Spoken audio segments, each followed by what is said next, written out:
성령이 아시아에서 말씀을 전하지 못하게 하시거늘 그들이 부르기아와 갈라디아 땅으로 다녀가 무시아 앞에 이르러 비두니아로 가고자 애쓰되 예수의 영이 허락하지 아니하시는지라. 무시아를 지나 드로아로 내려갔는데 밤에 환상이 바울에게 보이니 마게도냐 사람 하나가 서서 그에게 청하여 이르되 마게도냐로 건너와서 우리를 도우라 하거늘 바울이 그 환상을 보았을 때 우리가 곧 마게도냐로 떠나기를 힘쓰니 이는 하나님이 저 사람들에게 복음을 전하라고 우리를 부르신 줄로 인정함이러라. 거룩하신 하나님, 명절 잘 보내게 하시니 감사합니다. 그러나 순간순간 죄와 허물에서 자유롭지 못했음을 고백하며 용서를 구합니다. 가족 있음에 감사하게 하시고 그렇지 못한 이들을 살피고 돕는 마음 가지고 살게 하여 주옵소서. 이런저런 사정으로 외롭게 사는 이들도 있습니다. 위로하여 주시고 평안하게 하여 주시기를 구합니다.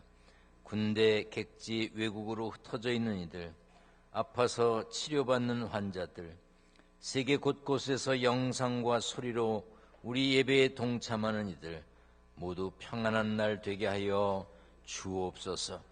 부족한 종이 말씀 전합니다. 성령으로 붙들어 주옵소서. 영육간에 치료받고 회복되며 은혜와 평강이 넘치는 시간 되게 하실 줄 믿고 예수님 이름으로 기도하옵나이다. 아멘. 할렐루야. 잘 지내셨습니까? 떡도 드셨나요? 그냥 궁금해서 떡 드실 수 있을 때 많이 드시기 바랍니다. 신기한 건요, 하나님이 만들어주신 치아는 껌이 붙질 않습니다. 또 떡도 붙지 않고요. 근데 의사 선생님들이 만든 치아는요, 껌이 붙습니다. 그리고 떡이 붙어요. 잘 이해가 안 돼도 그날이 도적같이 올 겁니다.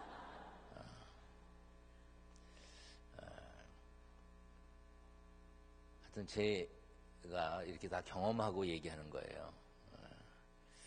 아무튼 여러분들 건강한 모습으로 뵙게 돼서 감사합니다.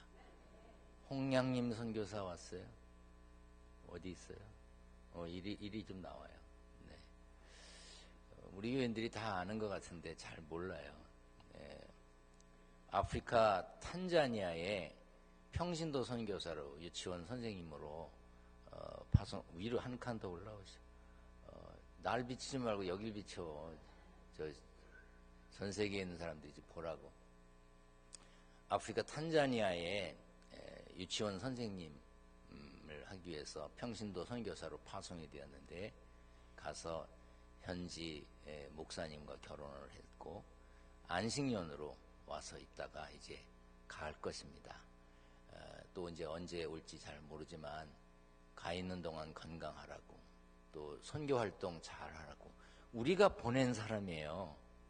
뭘 알고나 계세요. 그래서 이제 갈 텐데 먼 길도 가고 힘든 곳에서 사역할 텐데 잘 감당하라고. 이걸 박수를 쳐야 되나 어떻게 해야 되는지 잘 모르겠어요. 그래도 쳐요? 네. 고맙습니다. 가서 아프다는 연락만 하지 마. 아프다는 연락만 안 오면 잘하는 거예요. 선교사는 가서 현지에 있다는 것 그 자체가 일입니다. 그리고 그 있다는 것 자체가 큰 일이고요. 아무튼 감사합니다.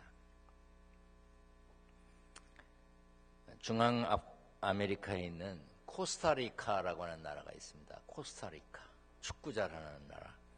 월드컵 본선에 5번이나 나갔고 2014년 브라질 월드컵에서는 8강까지 올라갔던 코스타리카라고 하는 나라가 있는데 그 나라 국가대표 축구를 책임진 국가대표 축구 감독은 아르헨티나 출신의 구스타보 마토사스라고 하는 사람인데요. 얼마 전에 사표를 냈습니다. 못 해먹겠다. 이유는 지루해다. 지루해서 못 해먹겠다. 왜냐? 일반 축구팀은 매일 연습하고 매주 경기를 하는데 국가대표는 국가 간에 축구가 있어야나 모이고 일주일 연습하고 축구 한번 하고 또 쉬니까 국가대표 감독은 할 일이 없지. 그러니까 지루해서 못 해먹겠다. 매일 훈련할 수 없는 게 너무 힘들다. 아니, 그래도 월급은 다 주는데 죽도록 지루하다. 다시는 대표팀을 맡지 않겠다 그랬어요. 제가 이걸 보면서 기둥교회 성도들도 이랬으면 좋겠다. 일주일에 한 번 예배 드리는 게 말이 되냐? 매일 예배 드려야 된다. 매일 모였으면 좋겠다. 고개를 들어요. 어쨌든 오늘도 예배를 사모하며 기쁜 마음으로 오신 줄 믿습니다. 아멘. 여러분 그래도 복된 자리에 오셨으니 감사합니다. 우리 성경을 들고 고백하겠습니다. 저는 예수 믿어 구원받았습니다. 저는 예수 믿어 하나님 자녀 되었습니다. 저는 예수 믿어 천국 백성 되었습니다. 하나님께서 선물로 주신 오늘 하나님 말씀으로 가르침을 받습니다. 눈을 열어 주의 법 안에 있는 놀라운 진리를 보고 깨닫게 하소서. 아멘으로 순종하여 하나님께 영광 돌리는 삶 되게 하소서.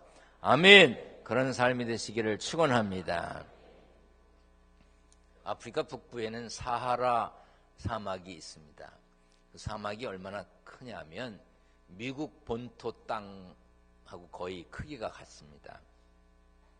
그래도 잘 이해가 안 되실지 모르겠어서 말씀드립니다. 사하라 사막을 끼고 있는 나라가 11개의 나라나 됩니다. 그런데 거기에 11개 나라들 대부분의 지도가 좀 이상하게 생겼습니다. 한번 보여주시죠. 어느 나라가 있는지를 보라는 얘기 아니라 국경을 보라는 뜻입니다. 국경을 진하게 칠해놨는데 자를 대고 그은 것처럼 쭉쭉 직선으로 되어 있습니다. 19세기 1800년대에 아프리카 땅을 차지했던 유럽 강대국들이 현지 사정을 고려하지 않은 채 자기들 편한 대로 모여서 쭉쭉 자대고 그어가지고 나라를 저 모양을 만들었습니다. 지형이나 사회적인 요소를 다 무시하고 직선으로 만들다 보니까 어떤 마을은요, 같이 살던 한 동네인데 국경으로 갈라졌어요. 원수들이 한 나라가 되었습니다. 그래서 아프리카 내에 빈번한 내전과 독립전쟁의 원인이 되기도 했습니다.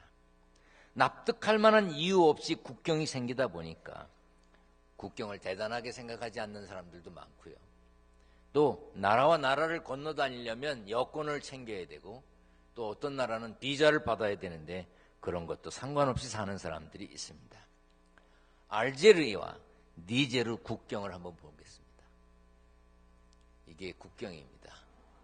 돌멩이 서 있고 어느 쪽이 알제리인지 어느 쪽이 니제르인지, 이 동네에 사는 베두인들이 어디에 가서 산들 무슨 상관이 있겠습니까? 오늘 본문 말씀은 국경을 마음대로 왔다 갔다 넘나들면서 일했던 바울의 2차 전도 여행이 그 배경입니다. 아시아, 지금의 터키 지역에서 복음을 전했던 바울은 멀리 떨어진 마게도냐 지방, 오늘날 유럽 그리스에 속한 도시까지 진출했습니다. 바울이 마게도냐 빌립보에 세웠던 교회는 유럽에 세운 최초의 교회였습니다. 바울은 이처럼 국경을 넘어서 이곳저곳에 다니면서 복음을 전하면서 살았습니다. 역사학자 아놀드 토인비는 아시아에서 바울을 태우고 유럽에 속한 마게도냐로 갔던 그 배는 세계 문명사를 바꾼 배였다고 기록했습니다. 바울이 마게도냐로 향하지 않고 아시아에만 머물렀다면 유럽에 그렇게 빨리 복음이 전해지지 않았을 것이고 유럽에 그렇게 많은 교회가 세워지지 않았을 것이고 현재 세계 문명은 우리가 상상할 수 없을 만큼 달라졌을지도 모르는 일입니다. 역사적으로 그렇게 중요한 여행이었지만 바울의 본래 계획에는 마게도냐와 빌립보 방문이 포함되어 있지 않았습니다. 바울의 처음 계획은 아시아에 세웠던 교회들만 다시 방문하는 것이었습니다. 하지만 바울은 계획을 바꿔야 했습니다. 성경은 그 이유를 이렇게 밝히고 있습니다. 같이 읽어보겠습니다.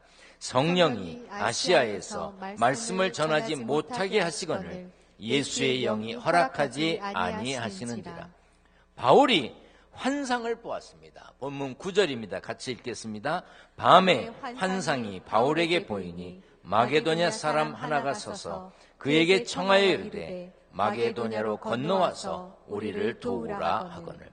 하나님의 뜻을 환상을 통해 알게 된 바울은 마게도냐에 가기 위해 힘쓰기 시작했습니다. 바울은 하나님께서 동행하신다는 확신을 갖게 되었고 국경을 넘었습니다. 바울은 하나님의 뜻을 깨닫고 모든 것을 하나님의 뜻에 맞추어서 선택했고 그 길을 갔습니다. 사소한 것에서부터 시작해서 중요한 결정까지 인생의 모든 길은 선택의 연속입니다. 매일같이 여러 가지를 결정하고 선택하며 사는 우리는 무엇에 근거해서 무엇을 기준으로 선택하는지 살펴봐야 합니다. 복음을 전하며 여러 지역을 다니던 바울에게는 변하지 않는 한 가지 원칙이 있었습니다. 그것은 하나님을 위해 일한다는 것이었습니다. 하나님의 일을 하는 자신은 하나님의 종에 불과하다는 것을 알았고 그렇게 표현했습니다. 바울은 여러 교회에 편지를 쓸 때마다 자신을 소개할 때 이렇게 했습니다. 예수 그리스도의 종 바울은 하나님의 복음을 위하여 택정함을 입었다. 나는 그리스도의 종이다. 나는 그 일을 위해서 택함을 받았다. 바울 자신이 복음 전하기 위해 선택된 하나님의 종이라는 것을 알았을 뿐 아니라 사람들에게 자기가 그리스도의 종이라고 밝혔습니다. 난 이런 사람입니다. 그리고 밝히고 살았어요. 그렇기 때문에 바울의 선택은 언제나 명확했습니다. 선택의 갈림길에 섰을 때 확실한 정답을 찾기가 쉬웠습니다. 하나님께서 원하시는 대로, 하나님께서 인도하시는 대로 택하면 되는 것이었습니다. 그렇기 때문에 계획했던 아시아가 아닌 유럽에 속한 마게도냐로 갈 때도 아시아에 대한 미련이 없었습니다. 어느 길이 더 편한지, 어느 길이 더 유익한지 따져볼 필요 없이 하나님 뜻대로 하면 그만이었습니다. 미국의 16대 대통령이었던 링컨은 청년 시절에 꿈이 있었습니다. 대통령 되는 꿈이 아니었어요. 존경받는 삶을 살겠다는 것이었습니다.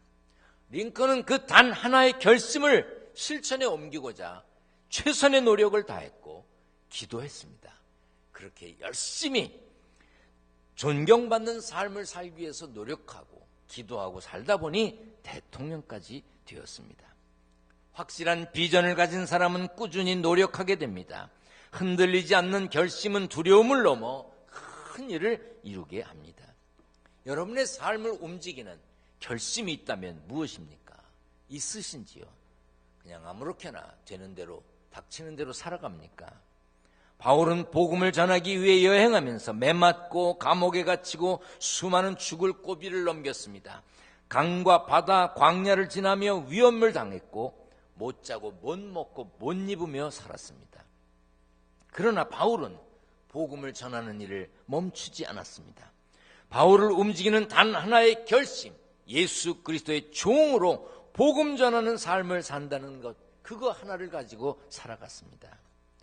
바울은 예수 그리스도의 종이라는 거 머릿속에서 잊어버리지 않았습니다. 예수 그리스도의 종으로 살겠다는 결심 잃어버리지 않았습니다. 바울처럼 어떤 결심을 하고 그것을 끝까지 지키는 삶은 쉽지 않습니다. 왜냐하면 보통 사람들은 연약하고 부족하고 또 결심한 대로 실천하지 못합니다. 자신감을 연구하는 학자들이 있습니다. 세상엔 참 다양한 걸 연구해요. 이 사람들은 자신감을 연구했는데 나는 할 수 있다! 나는 할 수 있다! 이렇게 큰 소리 치는 사람일수록 뭘 잘 못한다네요. 그 왜 그러냐? 뭘 확실하게 결심하고 준비하고 할 수 있다고 큰 소리 치는 게 아니라 분위기에 따라 감정에 따라 그냥 할 수 있다 막 이러기 때문에 실제로는 뭘 이루지 못한다는 거예요.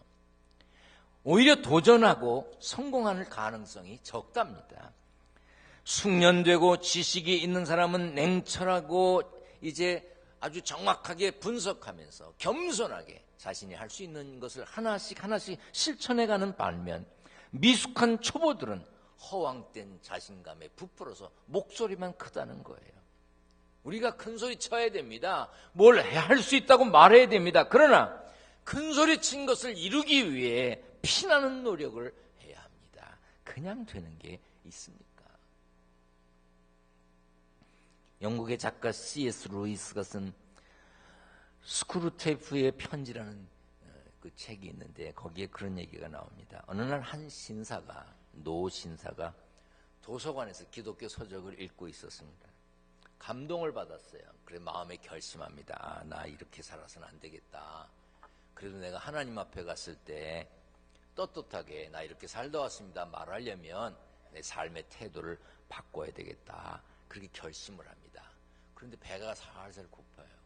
그냥 결심도 좋은데 일단 먹고 하자. 그리고 점심을 먹었습니다.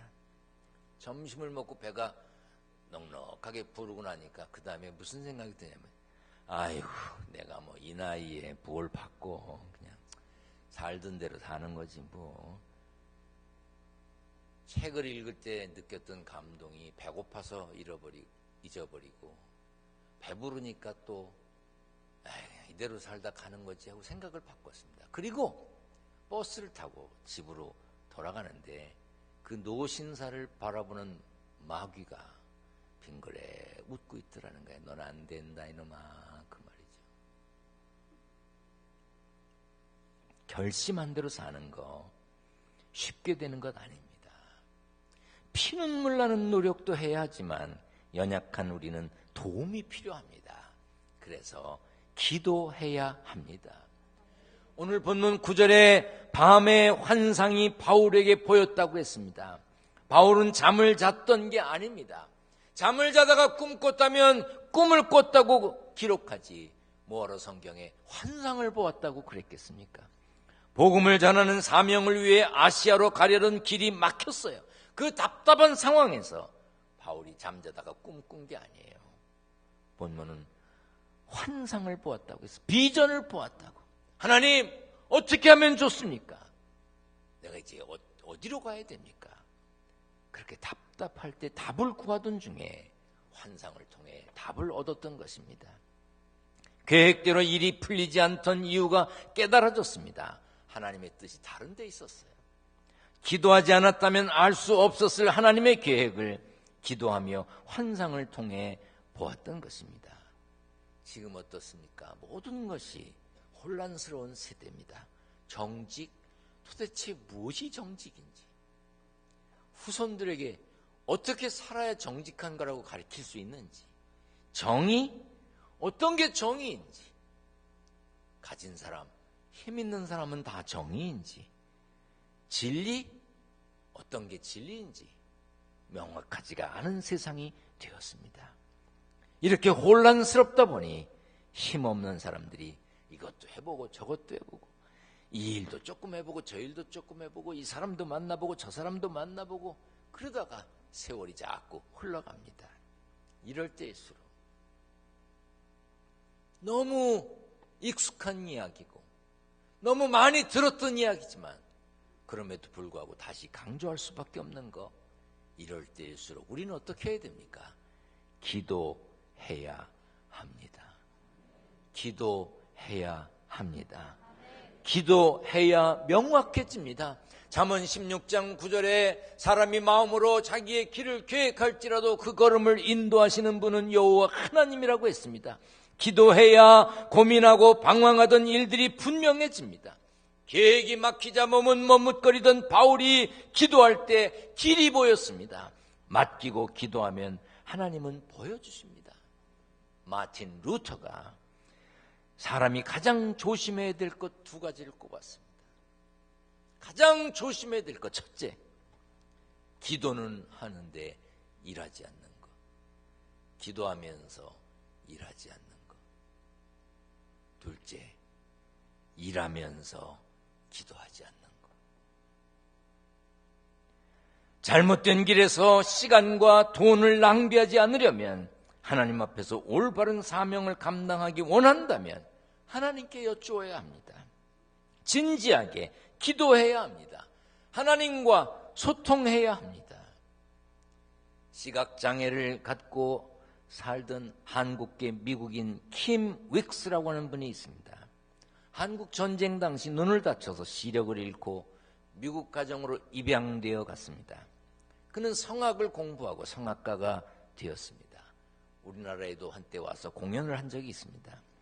빌리 그레엄 목사님과 함께 전 세계를 다니며 사역을 했고 킴스 미니스트리라고 하는 선교단체를 이끌기도 했습니다. 그가 이런 간증을 했습니다. 사람들이 앞을 보지 못하는 나를 인도할 때 1m 앞에, 바로 앞에 장애물이 있습니다 라고 말하지, 200m 앞에 장애물이 있습니다 라고 말하지 않습니다. 바로 앞에 물이 있으니까 비켜가세요 말하지, 5분 후에 계단이 나타날 테니 조심하세요 라고 말하지 않습니다. 사람들이 한 걸음 한 걸음씩 길을 알려주면 나는 그 말을 믿고 목표했던 지점까지 가게 됩니다. 하나님께서 내 삶을 인도하신 것도 그런 방법이었습니다. 시각장애를 얻게 되었을 때 어떻게 살 것인지 암담했지만 하나님께서 다음 발걸음을 떼어놓을 자리를 알려주셨습니다. 그렇게 인도함을 받아 한 걸음 한 걸음 살다 보니 내 삶 전체가 하나님의 의도하신 지점으로 오게 되었습니다. 동행하시는 하나님은 순간순간 때를 따라 필요할 때마다 한 시각장애인의 삶을 인도하셨던 것처럼, 바울의 한 평생을 인도하셨던 것처럼 기도하는 사람의 삶을 인도해 주십니다.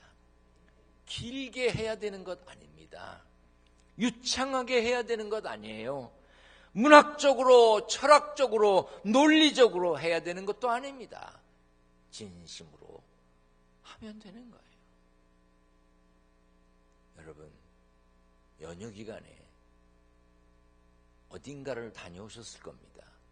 아니, 어딘가 가셨을 겁니다. 떠나기 전에 기도하셨습니까? 가족들을 만나셨을 겁니다. 아이들을 보셨겠죠. 기도하셨나요? 음식을 앞에 놓고 기도하셨습니까? 아침에 잠자리에 일어나서 기도하셨습니까? 저녁에 잠들기 전에 기도하셨습니까? 왜 안 하셨습니까? 기도할 줄 몰라서 못 하셨다고요? 기도할 줄 모른다 그래서 만들어 드렸잖아요. 갖고 다니기 불편할까봐 가벼운 종이에 조그맣게 주머니에 들어갈 수 있게. 주머니 없이 다니는 사람 핸드백에라도 들었을 텐데 이걸 못 넣고 다닙니까? 보고 읽으면 어떻습니까? 왜 못합니까? 여기 아침에 눈 뜨자마자 하는 기도, 밥 먹을 때 하는 기도, 공부하기 전에 하는 기도, 일터에 출근할 때 하는 기도, 잠자리에 들 때 기도하는 거, 여행 갈 때 기도하는 거, 아이들 앞에서 기도하는 거 다 있잖아요. 쬐끄만 책에. 이거 머리 많이 써서 만든 건데 다 나눠드렸는데 어느 구석에 처박아 놓으셨습니까? 기도해야 합니다. 기도하시길 바랍니다. 기도해야 합니다. 길고 유창하게 할 필요가 없는 거예요. 여러분, 아이들에게 용돈을 줄 때 애가 문학적이고 철학적이고 논리적으로 요청을 해서 줍니까? 오, 자비로우신 우리 아버지, 그런 말을 해서 주는 거야? 어떤 애들은 당대 돈, 내용도 없어. 사실 여러분들 어릴 때 부모님에게 돈 하듯이라도 하나님께 기도해 봤냐고요. 단 한 단어라도. 바울도 하나님이 보여주신 환상을 볼 때까지 답답했습니다. 염려했습니다. 걱정했습니다. 그러나 삶의 분명한 목표를 갖고 있던 바울에게, 늘 기도했던 바울에게 하나님은 환상을 통해 길을 보여주셨습니다. 가정과 일터의 삶의 현장에 넘기 어려울 것 같은 왠지 장벽인 것 같은, 두려워할 만한 그런 국경 같은 것이 있습니까? 그거 사람이 정해놓은 것뿐입니다. 사람이 그어놓은 선입니다. 사람 때문에, 사람이 만든, 사람이 주는 두려움 때문에 안 합니까? 하나님은 그런 것들보다 더 크신 분이십니다. 더 위대하신 분이십니다. 전능하신 분이십니다. 우리를 구원하신 예수님은 막힌 담도 헐어주시는 것입니다. 아시아에 머물렀던 바울처럼 길이 막혀 염려할지라도, 어디로 갈지 몰라 걱정할지라도 하나님의 뜻을 구하고 하나님의 뜻을 따르기로 결심하고 끝까지 변함없이 낙심 말고 포기하지 말고 흔들리지 말고 아멘할 때까지 할 거야. 결심하고 끝까지 변함없이 낙심하지 말고 포기하지 말고 흔들리지 말고 이 길 가시기를 축원합니다. 다른 길이 없어. 제가 신학교에 입학을 했는데 어렵더라고요. 집에서도 예배였는데 신학교 가니까 공부하기 전에 예배, 수업 시작할 때 기도, 수업 끝날 때 기도, 또 뭐 전체 학생 예배, 학년 예배, 예배에 노이로제가 걸리겠더라고. 그리고 나는 장발이 좋아서 이 앞머리를 뒤까지 하고 초롱초롱 이거 흔들고 다니는 게 이게 좋은데 교수님들 볼 때마다 신이라 머리 깎아라. 왜 하나님은 우리를 자유롭게 만드셨는데 저 교수들은 성경을 안 보는지 왜 남의 자유를 박탈하는가, 뭐 이런 생각이 들고 도저히 안 될 것 같아. 그래서 아무래도 다른 길을 가야 될 것 같아가지고 조심스럽게 우리 부모님께 말씀을 드렸습니다. 그때 우리 아버지가 제게 해주신 말씀이 뭐라고 그러셨는지 아세요? 곁길 가다 얻어 터지지 말고 제 길 가라.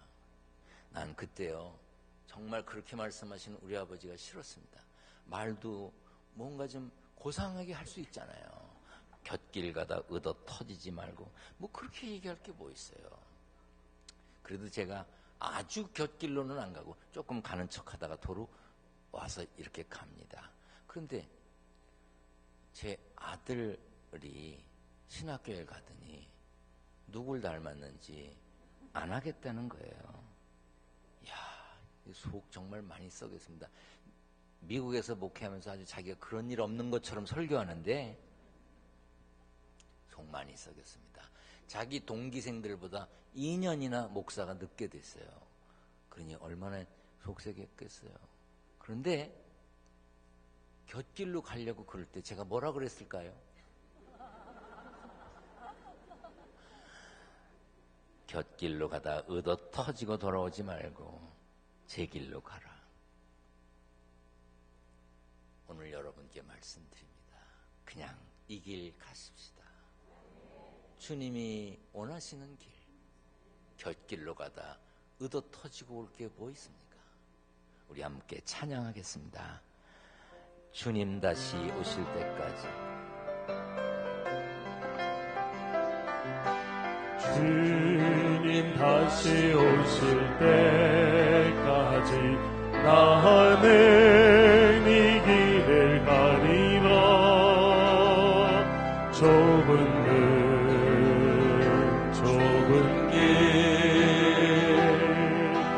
나의 십자가 지고 나의 가는 이 길 끝에서 나는 주님을 보리라. 영광의 내 주님 나를 맞아주시리. 주님 다시 오실 때까지 나는 일어나 달려가리라. 주의 영광 온 땅 덮을 때 나는 일어나 노래하리. 내 사모하는 주님 온 세상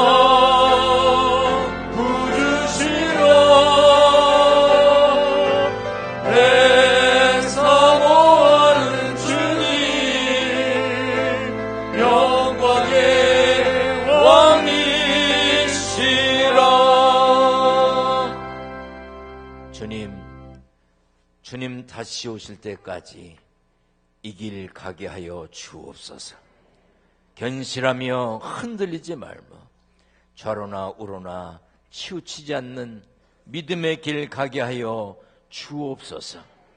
아버지 하나님, 마음의 결단을 할 뿐 아니라 그 결단을 실천하기 위하여 땀 흘려 일하며 최선을 다하고 하나님의 뜻을 구하는 삶의 승리자가 되게 하여 주옵소서. 세상에서 애써 모은 물질 구별하여 하나님께 드리려 합니다. 11조, 감사헌금, 건축헌금, 선교헌금, 1,000번 제물, 여러 가지 제목으로 드리는 성도들의 정성을 하나님 받아 주시옵소서. 적힌 이름들, 적힌 기도 제목 하나님이 기억하실 줄 믿습니다. 저들의 가정과 일터를 축복하여 주옵소서. 우리 주님 예수 그리스도의 이름으로 기도하옵나이다. 아멘.